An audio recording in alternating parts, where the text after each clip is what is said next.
maneira se aproximam, né? Mas quanto à deficiência física propriamente dita, como é que se desenvolve esse teu trabalho? Nós temos lutado uma luta gloriosa, mas muito difícil, encarniçada, que é a questão da acessibilidade em relação a ônibus, a prédios públicos. E nessa nós temos algumas vitórias e algumas derrotas grandiosas que apontam para a necessidade de fonte de custeio, né? Eu acho que essa é a principal causa, a necessidade de fonte de custeio para as gratuidades.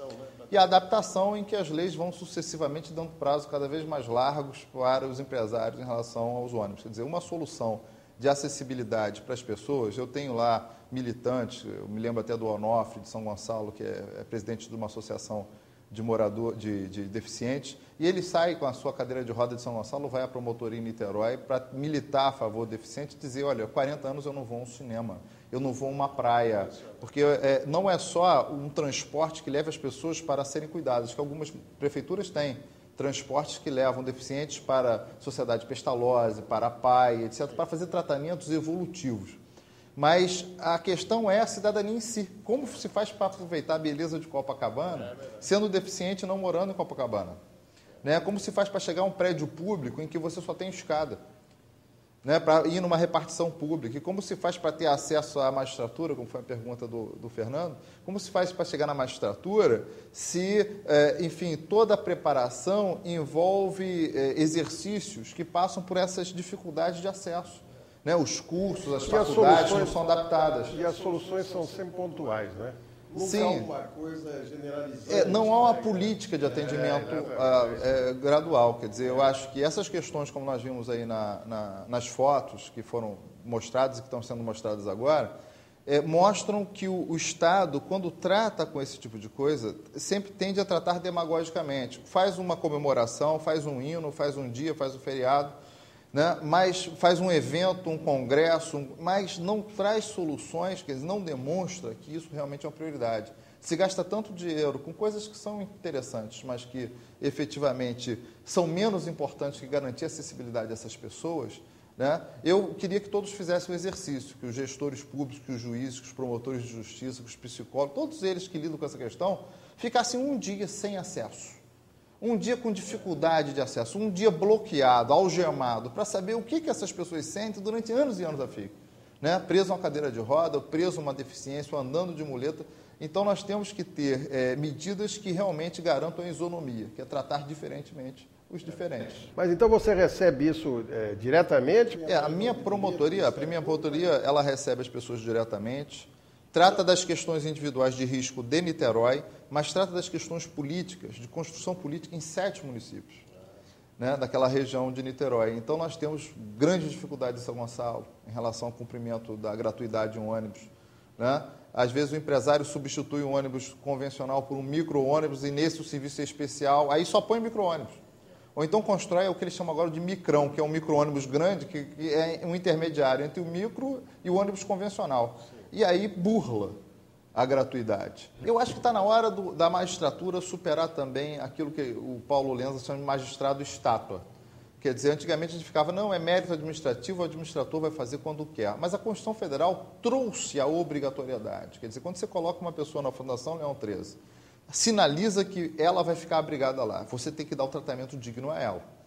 Quer dizer, é um serviço oferecido, pessimamente prestado ao arrepio de qualquer condição humana.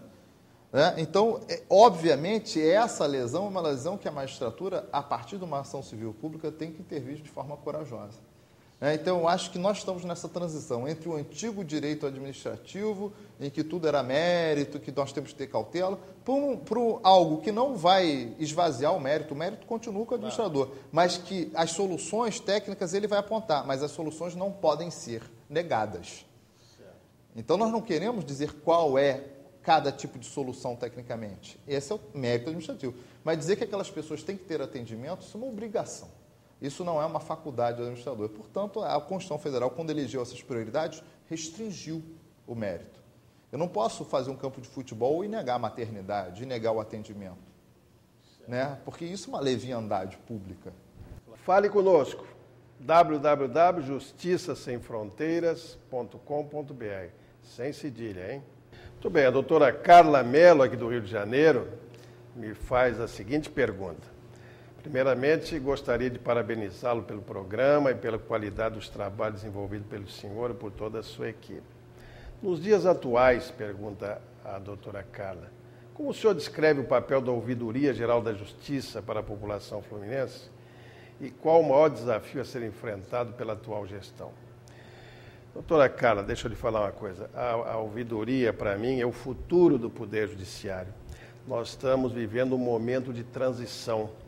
Até há pouco tempo atrás, as administrações se instalavam e impunham aos nossos usuários, aos jurisdicionados e aos seus interlocutores, que são os advogados, as soluções que pareciam mais adequadas, independentemente do resultado que isso pudesse proporcionar relativamente à satisfação do serviço, à eficácia da prestação jurisdicional e assim sucessivamente.